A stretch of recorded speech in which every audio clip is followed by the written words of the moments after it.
हमें इस दिए गए ओवर हैंगिंग बीम के लिए, जो ओवर हैंगिंग बीम है ना, तो ओवर हैंगिंग बीम किसे कहते हैं, जिसमें क्या होता है, बीम सपोर्ट के बाहर निकला होता है, या तो एक साइड या तो दोनों साइड। यहाँ पे एक ही साइड में ओवर हैंग है, तो ये ए और बी पे हमारा क्या है, सपोर्ट लगा हुआ है। ए और बी पे क्या है, हमारा सपोर्ट है। ऐसे यहाँ से यहाँ 4 मीटर है और ये हमारा 1 मीटर है। दो तरह के लोड लगे हैं, ये हमारा पॉइंट लोड है और ये हमारा कौन सा लोड है, यूडीएल लोड है, यूनिफॉर्मली डिस्ट्रीब्यूटेड लोड।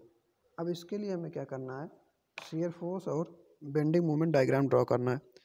अब अगर शियर फोर्स और बेंडिंग मोमेंट डायग्राम ड्रॉ करना है तो इसके लिए सबसे पहले रिक्वायरमेंट हमें क्या पड़ेगी, इसका हमें रिएक्शन फाइंड आउट करना पड़ेगा। जब तक हम लोग रिएक्शन फाइंड आउट नहीं कर पाएंगे तब तक हम लोग ना तो शियर फोर्स डायग्राम ड्रॉ कर पाएंगे ना तो बेंडिंग मोमेंट डायग्राम। तो सबसे पहले हम लोग रिएक्शन फाइंड आउट करते हैं। तो रिएक्शन फाइंड आउट करने के लिए क्या करते हैं,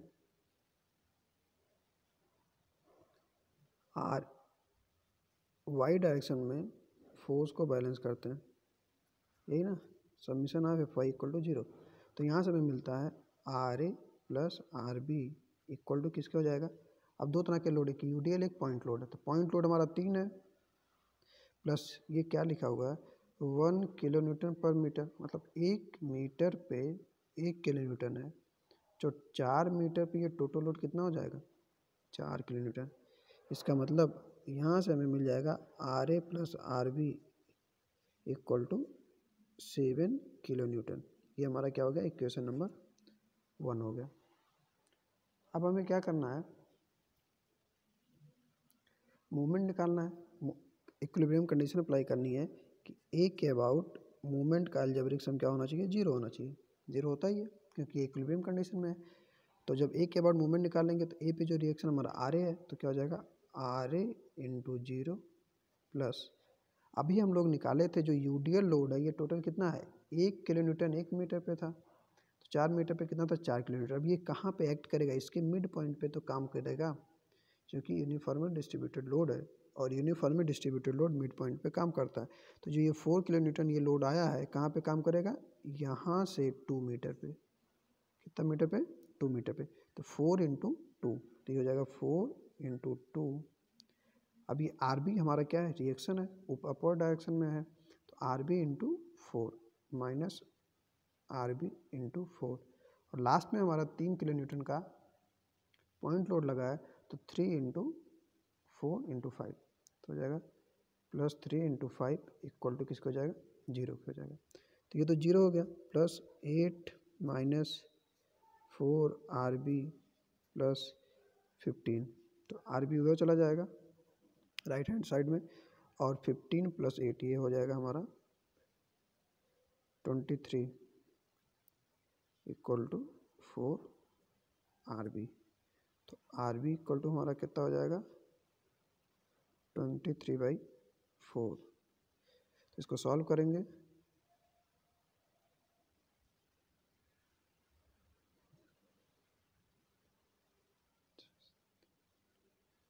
.75 किलो न्यूटन।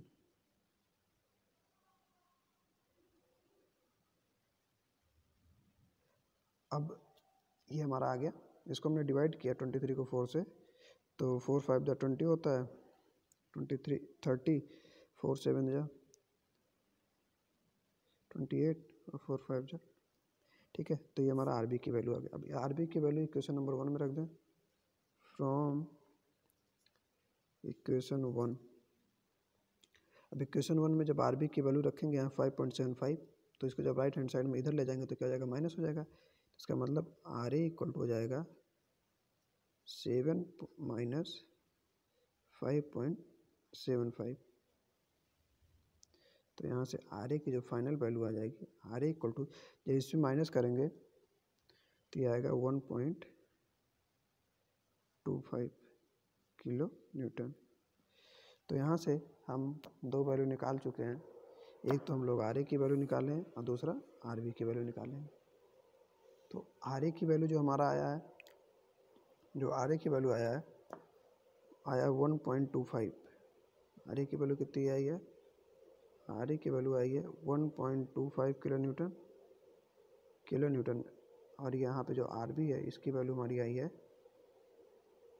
5.75 kilo Newton.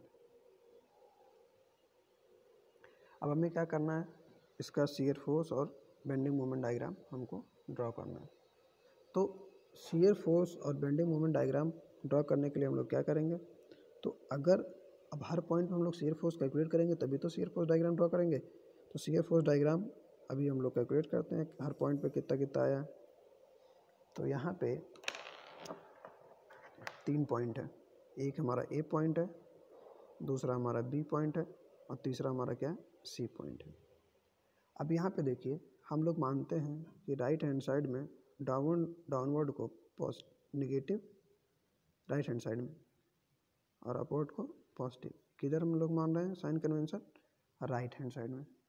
तो राइट हैंड साइड में अगर कोई फोर्स डाउनवर्ड है तो नेगेटिव, अपवर्ड है तो पॉजिटिव। अब यहाँ पे 3 किलोमीटर का लोड किधर लगा हुआ है, डाउनवर्ड लगा है, तो इसका मतलब नेगेटिव होगा। तो ये हम लोग यहाँ से क्या हो जाएगा, 3 किलोमीटर कहाँ जा रहे हैं, हम लोग नीचे की तरफ जा रहे हैं। ये हमारा आ गया 3 किलोमीटर। अब देखते हैं सी से बी तक कोई लोड लगा है, सी से बी तक कोई लोड नहीं लगा, तो ये हमारा क्या हो जाएगा, कांस्टेंट, कोई चेंज नहीं होना है। ये हमारा हो गया सी से बी। अब जब बी पॉइंट पे आएंगे तो रिएक्शन हमारा लगा कितना, 5.75। तो अब 3 से देखो ये हमारा क्या था, माइनस में था। अब जब इसमें प्लस 5.75 होगा तो ये 3 तो ये हो जाएगा और 2.75 और, तो ये जाएगा प्लस 2.75 किलो न्यूटन। अब यहाँ पे ये हमारा ये टोटल लोड कितना है, 4 किलो न्यूटन। ये किधर लगा, डाउनवर्ड लगा है, तो डाउनवर्ड हम लोग ऐसे डाउनवर्ड चले जाएंगे। और फाइनली जो हमारा ए पॉइंट पे आएगा हमारा आएगा -1.25 किलो न्यूटन। और इसके बाद जब हम लोग रिएक्शन की वैल्यू 1.25 लगाएंगे तो ये हम अपवर्ड डायरेक्शन में चले जाएंगे। तो ये हमारा शियर फोर्स डायग्राम कुछ इस तरह से बन रहा है। ये नेगेटिव है नीचे, यहाँ पे नेगेटिव है, यहाँ पे नेगेटिव है, ये हमारा क्या है, पॉजिटिव है। ठीक है। अगर हम लोग अलग अलग पॉइंट पे वैल्यू लिखना चाहें कि शियर फोर्स क्या होगा, तो शियर फोर्स सी पॉइंट पे क्या होगा, जो सबसे राइट पॉइंट पे, सी पॉइंट पे, यहाँ पे सी पॉइंट पे हमारा शियर फोर्स कितना है, -3 किलो न्यूटन है ना। तो क्या हो जाएगा, इक्वल टू -3 किलो न्यूटन। अब shear force just before B, देखो बी, तो जो यहाँ पे -3 था वही यहाँ भी रहेगा, बी से जस्ट पहले वही रहेगा, कोई चेंज हुआ नहीं है। तो इसका मतलब -3 किलो न्यूटन। जब शियर फोर्स बी पॉइंट पे निकालेंगे, बी पॉइंट में दिखाएंगे -3 प्लस रिएक्शन कितना था 5.75, तो कितना आ जाएगा 2.75। और ऐसे ही निकालेंगे shear force just before A, तो ये 2.75, लोड हमारा था 4 और यहाँ पे 2.75 किलो न्यूटन ना। और ये हमारा टोटल लोड कितना था, 4 था, डाउनवर्ड लगा था तो माइनस हो जाएगा। तो यहाँ से हम लोग माइनस करेंगे तो ये आएगा -1.25 किलो न्यूटन। ये जस्ट बिफोर ए है। जब शियर फोर्स ए पॉइंट पे निकालेंगे तो -1.25, रिएक्शन आर ए की वैल्यू 1.25 था, ये तो हमारा हो जाएगा 0 किलो न्यूटन। तो इस तरह से हम लोग क्या करते हैं, शियर फोर्स डायग्राम ड्रॉ कर लेते हैं और अलग अलग पॉइंट पे वैल्यू भी लिख लेते हैं। इसी तरह हम लोग कैंटिलीवर बीम के लिए, कैंटिलीवर बीम नहीं है ये हमारा क्या है, ओवर हैंग बीम है। ओवर हैंग बीम के लिए हमें क्या करना है, बेंडिंग मोमेंट डायग्राम ड्रॉ करना है। ये हमारा कौन सा डायग्राम, ये हमारा शियर फोर्स डायग्राम है, SFD है, शियर फोर्स डायग्राम जिसे हम लोग कहते हैं। ठीक है, कर्तन प्रतिबल आरेख, कर्तन बल आरेख। अब हमको बेंडिंग मोमेंट डायग्राम ड्रॉ करना है। अब हमको पता है कि इसमें 2 पार्ट है ओवर हैंग बीम, एक तो ये हमारा सिंपली सपोर्टेड बीम की तरह और ये हमारा कैंटिलीवर बीम की तरह है, क्योंकि यहाँ पे ये क्या है, यहाँ पे सपोर्ट है, इधर हमारा फ्री एंड है। तो यहाँ पे हमारा बीम जो डिफ्लेक्ट होगा, बेंड होगा, ऐसे डाउनवर्ड होगा, इसका मतलब इसमें जो सैगिंग होगा इसकी वजह से क्या होगा, देखो सैगिंग, ये सैगिंग होता है, इसमें हॉगिंग होता है। तो इसमें जब कैंटिलीवर बीम की तरह काम करता है तो ये हमारा क्या होता है, निगेटिव होता है और इसका हमारा क्या बनेगा, पॉजिटिव, मतलब ऐसे डायग्राम बनेगा ऐसे। तो हम लोग अलग अलग पॉइंट पे निकालते हैं। तो हम लोग निकालते हैं ए पॉइंट पे मोमेंट एट ए, क्या हो जाएगा RA × 0। ए पॉइंट पे मोमेंट हमारा क्या हो जाएगा, 0 हो जाएगा। ए पॉइंट पे 0, इसका मतलब हमारा आएगा ए पॉइंट पे 0 किलो न्यूटन मीटर। अगर हम लोग बात करें moment at B, moment at B, तो बी पॉइंट पे मोमेंट क्या हो जाएगा, तो बी पॉइंट पे हो जाएगा R A into 4 minus 4 into 2, या तो ये लेफ्ट साइड से बी पॉइंट पे दो तरह से मोमेंट निकाल सकते हैं, या तो हम इस इधर वाला निकाल लें, या तो राइट हैंड साइड से भी निकाल सकते हैं, 3 इंटू वन इधर से भी मोमेंट निकाल सकते हैं, और हम ये लिख सकते हैं 3 into one equal to -3 kilometre. दोनों तरीके से हम लोग निकाल सकते हैं, चाहे राइट हैंड साइड से चाहे लेफ्ट हैंड साइड से, क्योंकि left hand side movement equal to right hand side movement होता है। तो यहाँ पे -3 आ गया, तो यहाँ पे हमारा कितना आ गया -3 किलो न्यूटन, ये हमारा आ गया। पॉइंट लोड ऐसे बनेगा, ये हमारा यहाँ तक आ गया, ये हमारा आ गया। अब ये कैसे बनेगा, क्योंकि हमको ये पॉइंट निकालना है जहाँ पे हमारा शियर फोर्स 0 होता है, वहीं पे बेंडिंग मोमेंट मैक्सिमम होता है। तो इसके लिए हम लोग क्या करेंगे, एक सेक्शन लेंगे, यहाँ पे क्या लगेंगे, एक सेक्शन लेंगे x, और ये मानेंगे यहाँ से कितना डिस्टेंस है, x डिस्टेंस है। अब इस x डिस्टेंस को निकालेंगे कैसे, तो हम लोग लिखेंगे, यहाँ पे क्या है, शियर फोर्स 0 हो रहा है ना, तो शियर फोर्स अगर हम 0 कर दें इस सेक्शन पे तो हमको x की वैल्यू निकल आएगी। तो हम लोग लिखते हैं shear force at section x पे क्या हो जाएगा।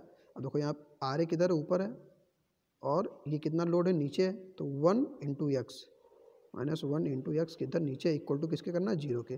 और आर ए की वैल्यू कितनी है, आर ए की वैल्यू है 1.25 इक्वल टू एक्स। इसका मतलब एक्स की वैल्यू कितनी आ गई, 1.25 मीटर। इसका मतलब 1.25 मीटर पे हमारा क्या है, शियर फोर्स की वैल्यू 0 हो रही है। तो उसी पॉइंट पे मैक्सिमम होगा, उसी पॉइंट पे हम लोग मूवमेंट निकालते हैं। तो क्या हो जाएगा, आर ए का यहाँ से डिस्टेंस क्या हो जाएगा, R A into X minus, अब 1x हमारा क्या था, लोड था, 1 इंटू एक्स लोड था, कहाँ काम करेगा, x/2 पे। अब एट x इक्वल टू, अब इसी में अगर 1.25 रख दें, 1.25 मीटर, m किसके बराबर हो जाएगा, m मैक्स के बराबर हो जाएगा। तो ये आर ए की वैल्यू क्या हो जाएगी, तो आर ए की वैल्यू 1.25 आर ए की वैल्यू, और x की वैल्यू भी 1.25 माइनस, अब वहाँ पे भी वही 1.25 इंटू 1.25/2। अब इसको अगर हम सॉल्व करें, देखो यही वैल्यू हमारा 2 बार है ना, तो ये 1 माइनस 1/2 करते हैं तो 1/2 आता है। इसका मतलब ये आएगा, जो टोटल आएगा 1.25 का स्क्वायर बाई 2। अब इसी को सॉल्व कर लेते हैं, अगर इसी को हम लोग सॉल्व कर लें तो ये क्या आ जाएगी, मैक्सिमम बेंडिंग मोमेंट आ जाएगा। किस पॉइंट पे, यहाँ पे, जिस पॉइंट पे शियर फोर्स की वैल्यू 0 हो गई। तो यहाँ पे ये वैल्यू आ गई, और यहाँ पे माइनस में था, और इसका मतलब जो हमारा बेंडिंग मोमेंट डायग्राम बनेगा, ये कुछ, ये पैराबोला क्यों बन रहा है, पैराबोला बनने का रीज़न यही है, ये पैराबोला इसीलिए बन रहा है क्योंकि ये क्या है, यूडियल लोड है, और यहाँ पे क्या आ रहा है, कौन सा टर्म आ रहा है, ये स्क्वायर आ रहा है, यहाँ पे x स्क्वायर आ रहा है ना, इसीलिए हमारा ये क्या बन रहा है, पैराबोला बन रहा है। इसको हम लोग सॉल्व करेंगे तो यहाँ पे ये वैल्यू आ जाएगी 1.25 स्क्वायर बाई 2। इसको सॉल्व करेंगे, जो वैल्यू आएगी वही हमारा आंसर हो जाएगा। तो इस तरह से हम लोग क्या कर रहे हैं, BMD बना लिए, किसका, ये हमारा BMD हो गया, bending movement diagram over hanging beam जो दिया था। अब एक चीज़ और निकालना होता है, point of contraflexure. Point of contraflexure किसे कहते हैं, ऐसा डिस्टेंस जहाँ पे बेंडिंग मोमेंट की वैल्यू 0 हो जाए। तो बेंडिंग मोमेंट यहाँ 0 होगा, निकालेंगे कैसे, तो निकालना बहुत आसान है।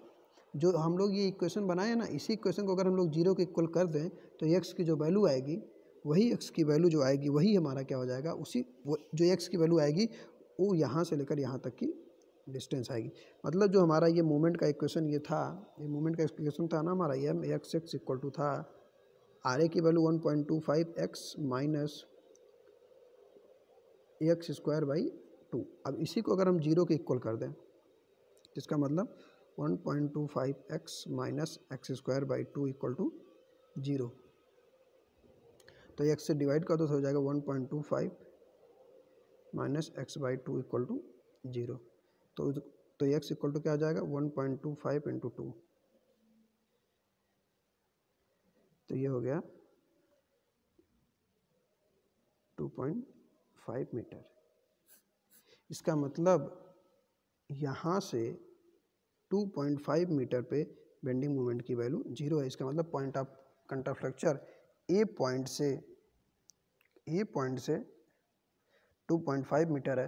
अगर ये 2.5 मीटर तो यहाँ से कितना हो जाएगा, यहाँ से कितना हो जाएगा, क्योंकि ये टोटल 4 था तो ये हो जाएगा 1.5 मीटर। तो इस तरह से हम लोग ओवर हैंगिंग बीम का शियर फोर्स और बेंडिंग मोमेंट डायग्राम ड्रॉ करते हैं। इसमें दो सबसे इंपॉर्टेंट चीज़ें हैं। हमको पॉइंट ऑफ कंट्राफ्लेक्चर की वैल्यू निकालनी होती है जहाँ पर बेंडिंग मोमेंट साइन चेंज करता है, और ये चीज़ हमको बहुत इंपॉर्टेंट ध्यान देना होता है कि यहाँ पे एक कैंटिलीवर बीम की तरह काम करता है, तो इसका शियर बेंडिंग मोमेंट डायग्राम यहाँ क्या बनता है, नेगेटिव बनता है। तो ये हमको बहुत ध्यान रखना है। और इसका हमारा पॉजिटिव बनता है क्योंकि इधर सिंपली सपोर्टेड बीम है, और इस पॉइंट पे शियर फोर्स 0 था, इसलिए हमारा बेंडिंग मोमेंट यहाँ पे मैक्सिमम आया है। इसको हम लोग सॉल्व कर लेंगे, ठीक है। सॉल्व करने पे जो आंसर आएगा यहाँ पे हम लोग लिख लेंगे। इसकी यूनिट क्या है, किलो न्यूटन नहीं, ये किलो न्यूटन मीटर होता है। मोमेंट की यूनिट क्या होती है, किलो न्यूटन मीटर या न्यूटन मीटर, ठीक है। तो इस तरह से हम लोग बेंडिंग मोमेंट और शियर फोर्स डायग्राम को ओवर हैंगिंग बीम के लिए ड्रॉ करते हैं। ये हमारा कंप्लीट क्वेश्चन है।